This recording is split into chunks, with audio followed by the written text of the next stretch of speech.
Good evening, everybody. We'll start with today's session. We are discussing the Roberts philosophy and we are discussing regarding the dynamic aspects of the human being, the vital force.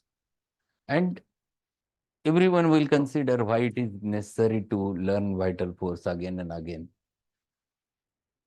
Once you read the Roberts concept, then you will understand why it is necessary to understand the vital force again and again. He's explaining there that how this vital force gets dynamically affected, giving the different example and how it is responsible to produce a grave disorders.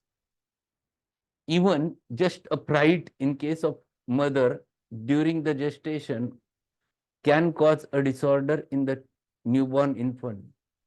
See, fright is nothing material. Fright is the thing which is immaterial, dynamic, but ultimately has an effect on the vital force of that infant also, and gets that infant develops some disorder. This is the thing one has to understand. All dynamic disorders have their origins in at such a level. Unless we understand this concept of vital force in detail or vital energy in detail, we will not able to come to the right conclusions of chronic diseases. All the chronic diseases specifically have their origin in such types of dynamic derangement. And once you understand this concept, then you are going to search for the totality in such a way that you will find it out a right remedy for that patient. And that's what he wants to explain over there. And in this chapter, he tries to highlight that. So we were on the page number 36. Let us go with the third paragraph of the page number 36.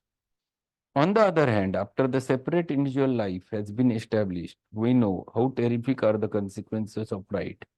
The fright of mother who transmits the effect to the nursing child with a consequent disturbances to the vital energy long after the incident is forgotten. Or the mother's vital force may be disturbed by worries or by sudden fright, and she herself may suffer from the consequent serious disturbances. These are but the few instances where there may be a serious disturbance of vital force. So he is giving you simple examples that how dynamically the vital force gets disturbed. Sudden disappointment in life, any type of disappointment disturbs the vital force. Sudden fright disturbs the vital force. Lot of worries disturbs the vital force. Anything goes against your mind, against your will, disturbs the vital force. There are all such incidences which has an impact on your vital force, and once it gets disturbed, it produces a disturbance in the economy, ultimately expressed in the form of signs and symptoms. This concept should be very clear in your mind. If you are able to understand that, then you will understand the dynamic disturbance of vital force leading to form disorders. The influence of this vital force on the whole organism is so delicately adjusted and so intimately connected with every part that seemingly distant organs or unrelated symptoms show the effects of any disturbance of vital force, and no one can prophesy what the influence may be on the part of economy or what direction will be taken by the manifestations of each individual, but his vital energy will direct and course with unerring precision. Incidents might be the same.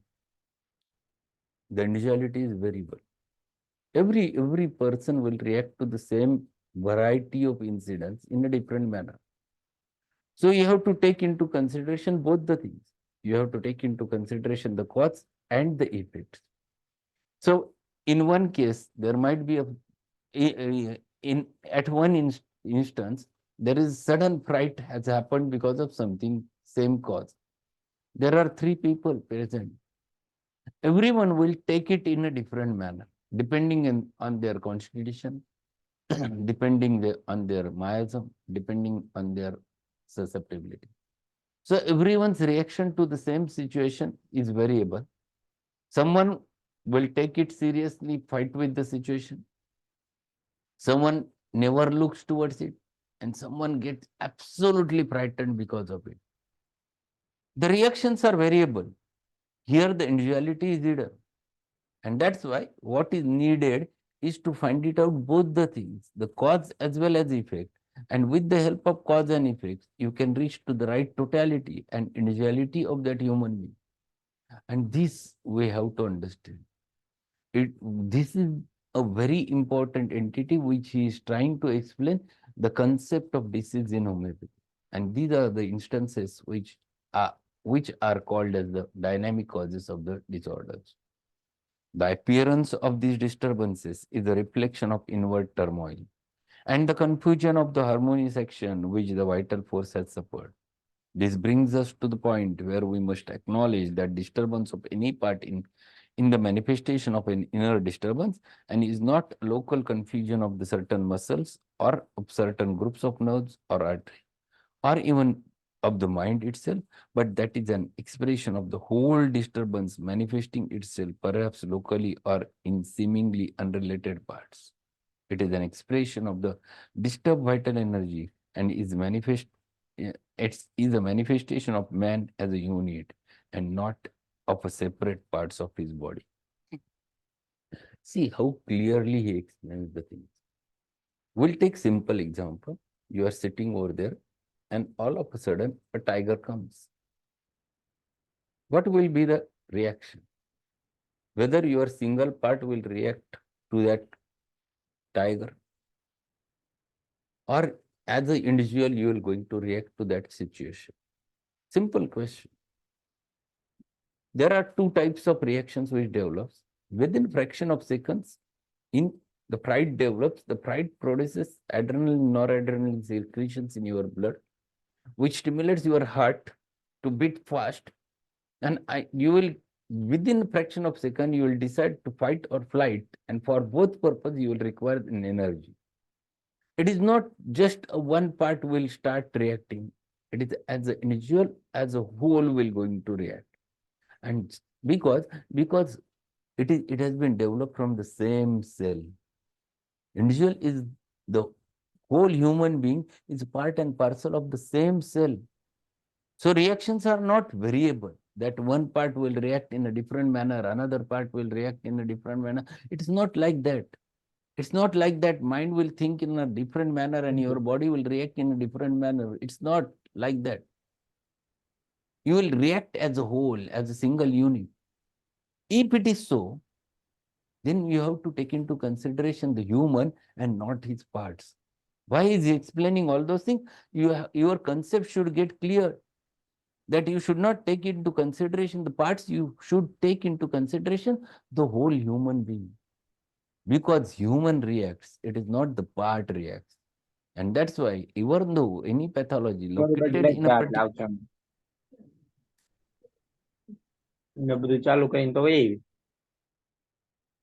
any pathology which has been present anywhere, any specific part, you have to take into consideration the whole human being and not only his part. All those things he tries to explain. So patient who is having gangrene at the tip of finger, you have to take into consideration the human being, the deceased human being because of which the gangrene has developed, and you have to treat that human being and not its parts. It is an expression of the disturbed vital energy and the manifestation of the man as a unit and not of the separate parts of his body. That brings us to the point of looking upon disease as the dynamic expression of the disturbance of harmony and rhythm of the vital energy. So that is what is the dynamic disturbance of vital energy. You get disturbed. Just we'll take another example. In the morning, early in the morning, you wake up and you have a dispute with your friend because of some of the reason. What happens? Whole day you are disturbed. It is not your part is disturbed. As a whole, your reactions are disturbed because as a whole you have disturbed. Means your vital energy is disturbed, because of which you are not behaving in a proper manner. Your reactions and individual as a whole are different than when you are in the state of health. This one has to understand. If you understand this, then you will understand the clear idea how the disease develops. That brings us to the point of looking upon disease as a dynamic expression of disturbance of harmony and rhythm of the vital energy. That rhythm may be so disturbed as to increase the pace or to lower the vitality, and that in itself either raises or lowers the reactions of the body and of the mind and of the spirit. They are all united under the supreme mastery of the vital energy. So, reactions of the individual, they are either increased or decreased or whatever it may be. It depends upon vital energy. It depends upon situation, but they are not particular. They are as a general. So your mind is reacting the way your body is reacting, the way your soul is reacting, means your vital principle is reacting. It is individual. It is not individually reacting. They work as a single unit for our sake of understanding. For our sake of comprehension, we used to separate them. We consider mind separately, we consider body separately, we consider soul separately, only for our understanding that they are single unit and with which they react. If we know this, then we'll take into consideration the human being and not the part. In treating disease, we are drawing also upon another storehouse of dynamic force, which acts almost synchronously with the disturbed vital force that is in the body. The pace is similar, the symptoms are similar. We are dealing with the similar remedy.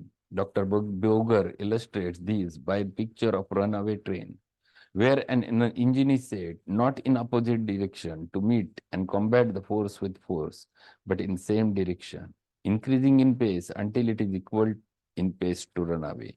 It is then in position to subdue its speed. So he is giving you one example, what Boger has explained. But forget that example. Just understand that the way the natural disturbances or dynamic disturbances affects your vital force and produces natural disease. In the similar manner, homeopathic medicines, that is artificial disorders, affect the vital force and produces the similar types of symptoms. If you want to tackle that disease, natural disease, you have to give the medicines which works in the similar plane, which used to produce the similar types of symptoms.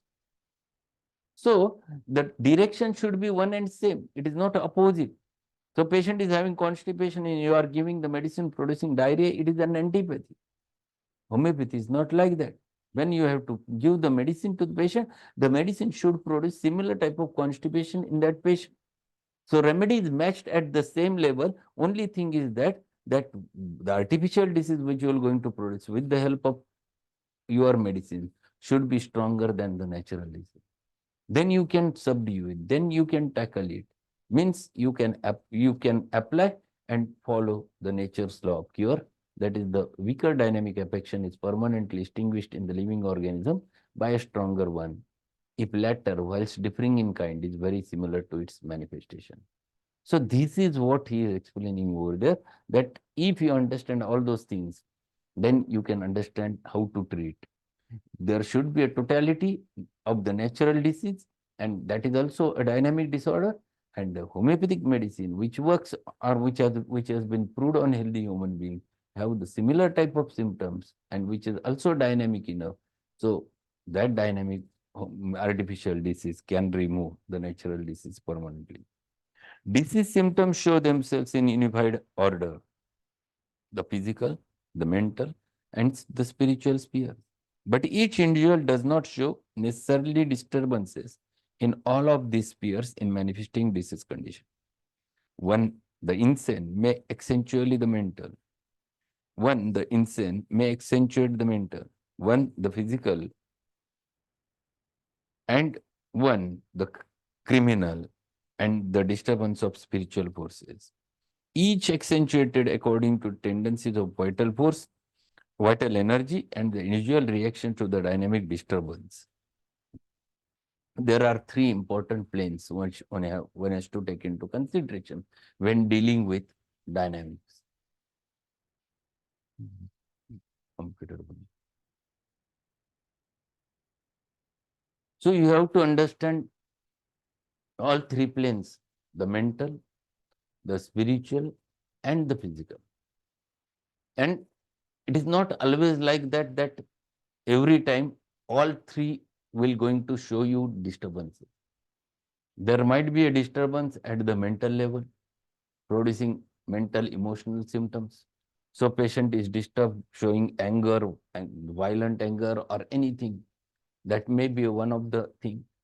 There might be some physical problem producing physical disorders, showing in the form of some joint pain, some joint inflammation, or pain in abdomen, or anything related with it.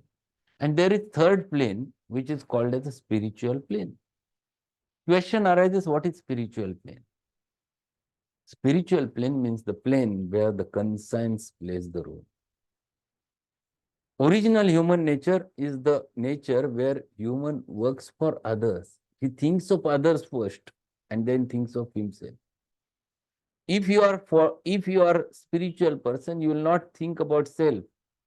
You will think about the others.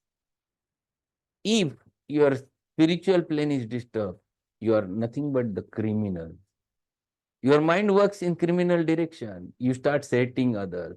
You start showing the maliciousness with others. You should start showing the vindictiveness with others. You start showing the jealousy with others. And all those things are nothing but the spiritual disorders, because your own conscience is not working properly. And because of which it reflects over there. So all three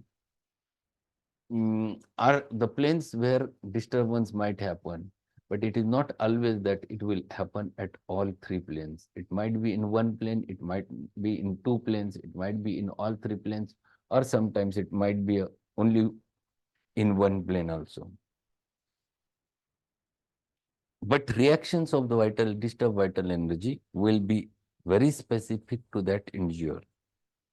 Any disturbance of this vital energy immediately show itself in lack of harmony through the outward manifestations of our beings, in other words, symptoms. So something happens in your life, you are disturbed, and you start showing the reaction, and they reflect as the symptoms. This is so common. When harmonious functioning is disturbed, we get sickness as a result, and it has its base and inception, this lack of harmony in the flow of vital force, vital energy through the body. This is manifest in disease as it naturally develops because of disturbed vital force, and it develops also in disturbed vital force from the proving of medicine, showing the action of remedies and very nature of remedies themselves. So there are two ways with which your vital force can get disturbed. One is natural, that is because of something happens at the mental emotional plane, disturbs your vitality, producing or reflects in the form of signs and symptoms to which you label by the name of natural disease.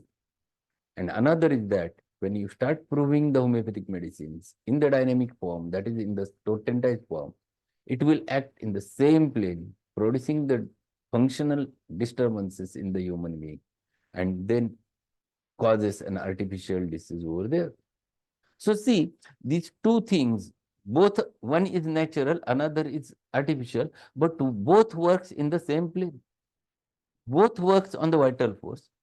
Both produces disturbance in the harmony, and because of which there is manifestation of the disease. One is natural, another is artificial. If both of them works in the same plane, then they have capacity to treat one another. The stronger one will remove the weaker one. If both of them having the similar manifestation, only they are different in their kind. This is the reason why the remedies are potentized, so that they may reach more surely the vital energy of the individual. Where they are not in the potential form, they would not reach the vital energy as promptly or directly. And it's question whether they would not be in a toxic form, which would destroy or subvert the vital energy without showing this proper symptomatology. So we know our medicines in a better manner because we know the provings.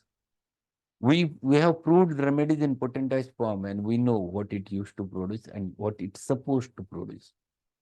and because of which we are quite confident in prescribing the remedy because they are already proved on healthy human beings. That's why it never produces anything abnormal. We know prior to proving that, prior to prescribing that what it will going to do. And we are damn sure about it. This is the confidence which we gain because our medicines are most reliable as they have proved on healthy human beings. And because of which we confidently prescribe. But now take into consideration the opposite thing, that you are giving the medicine in material form and disease is dynamic. So patient who is having hypertension, it is because of some disappointment in love happened, reflected in lot of worries, lot of stress. Patient is in a state of brooding and he sits alone. He is absent-minded. He never talks to anyone and he weeps alone. And whole story happens. And he started getting severe headache. Then he goes to the allopathic doctor. He checks his blood pressure and he found that his blood pressure is increased. It is 160 by 100. A very young fellow. What do? He starts him antihypertensive. What will happen? Whether antihypertensive will cure his problem? And where is the disease? And what is the disease? Three important things which you have to consider. What is the disease in that case? Most important thing in this case is disease lies under dynamic. First, if it is dynamic, then how this material antihypertensive will cure that disease?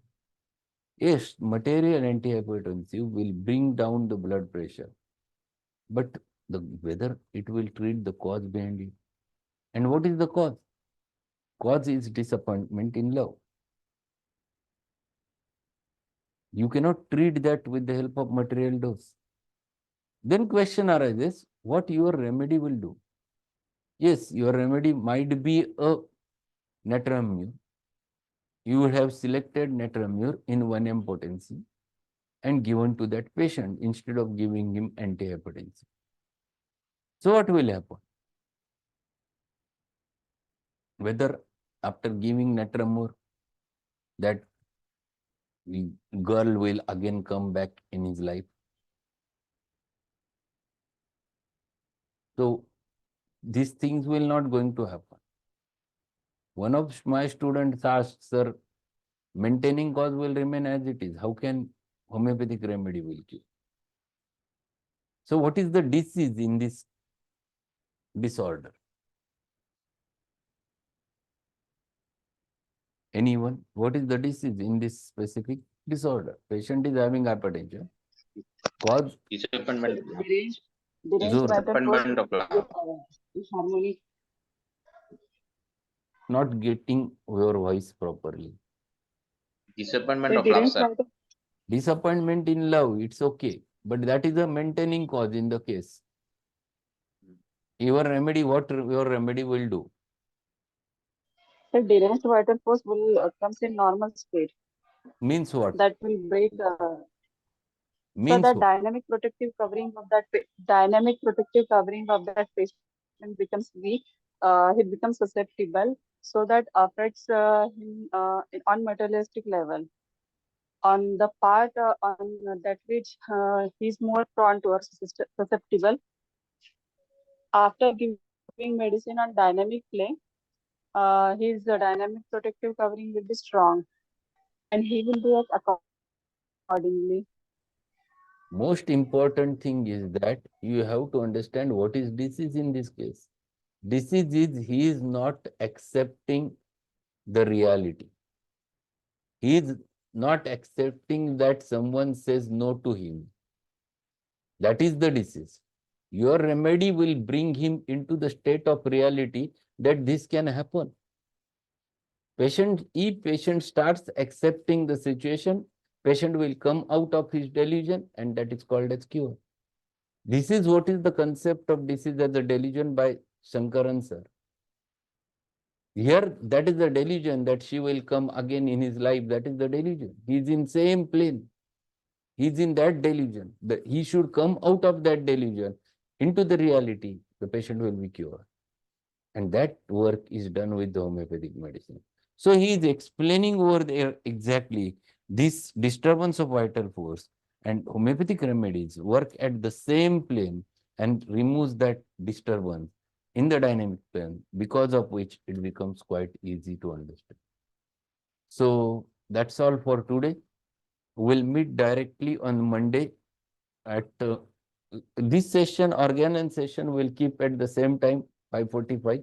Only the evening session, that is the Materia Medica session, will be 15 minutes later. So it will be at 8:15 p.m. instead of 8 o'clock. So we'll meet again on Monday, and also today evening, the remaining part of the cona and maculatum we're going to discuss with cases.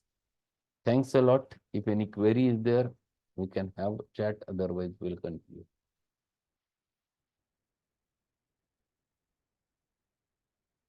So that's all for today. Thank you and good evening.